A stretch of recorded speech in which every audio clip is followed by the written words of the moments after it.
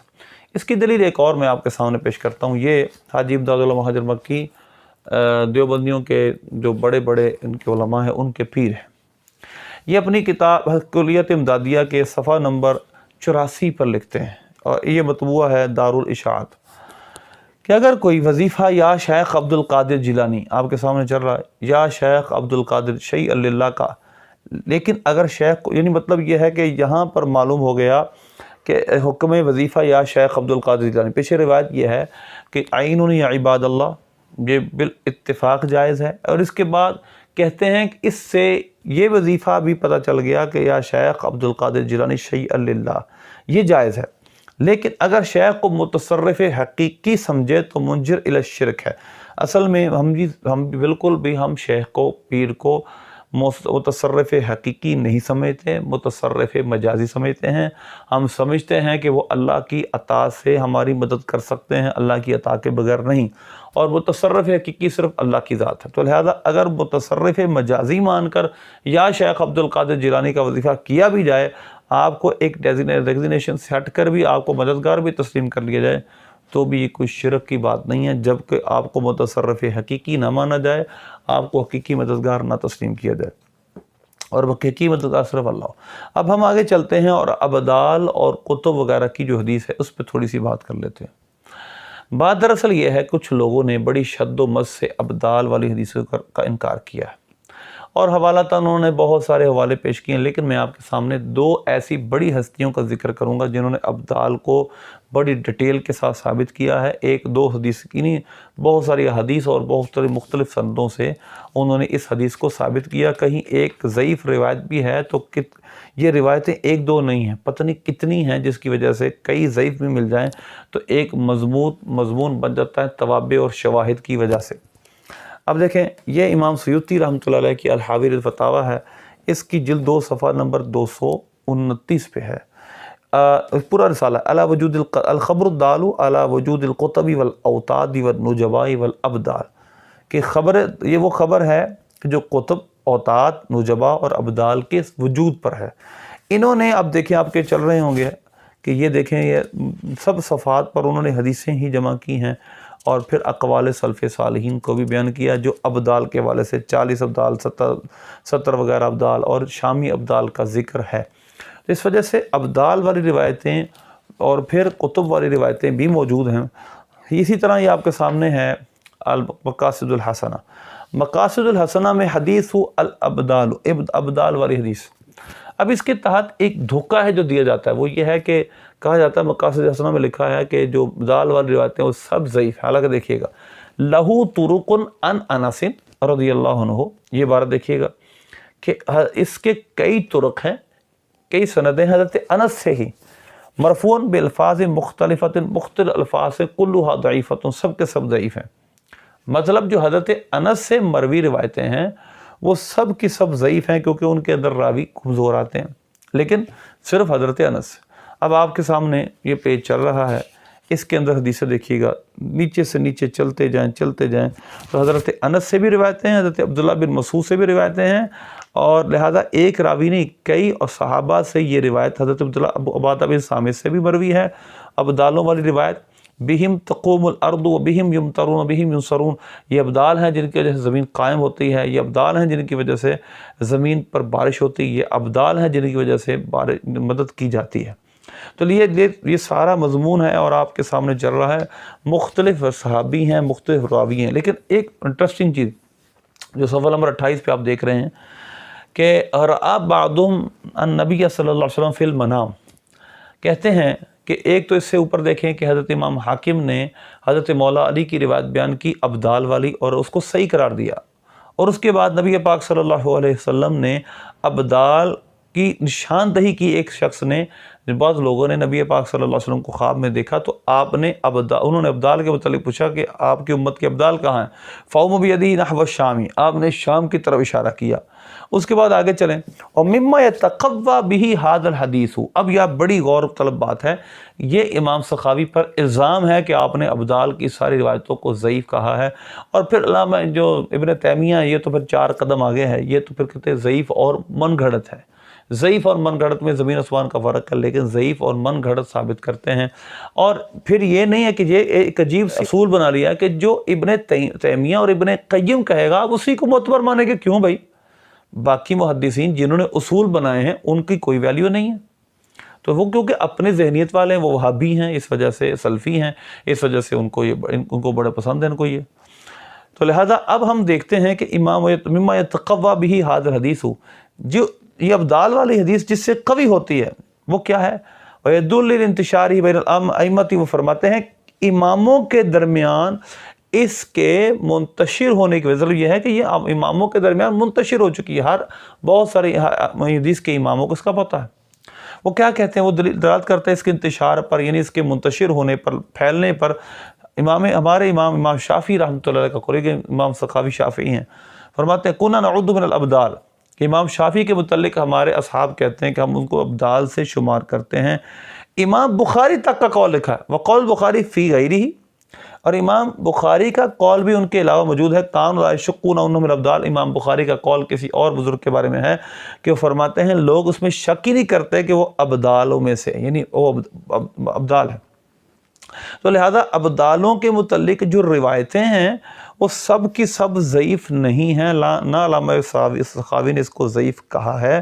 یہ ایک الزام ہے علامہ سخاوی رحمۃ اللہ علیہ پر کہ انہوں نے کہا کلھا ضعیف، بالکل انہوں نے کلھا ضعیف کہا ہے، لیکن حضرت انس کی روایت کو لہو طرق عن انس رضی اللہ عنہ مرفوعا بالفاظ مختلفۃ کلھا ضعیفۃ، کہ حضرت انس رضی اللہ عنہ سے جتنے بھی طرق ہیں وہ سب ضعیف ہیں۔ باقی حضرت عبادہ بن صامت، حضرت عبداللہ بن مسعود رضی اللہ عنہ اور دیگر، اور عبداللہ بن مسعود، حضرت عبادہ بن صامت وغیرہ صحابہ سے بھی، حضرت عبداللہ بن عمر رضی اللہ عنہم اجمعین صحابہ سے بھی یہ روایت مروی ہے۔ اللہ ہمیں صحیح معنوں میں اس کو ماننے کی توفیق عطا فرمائے، آمین۔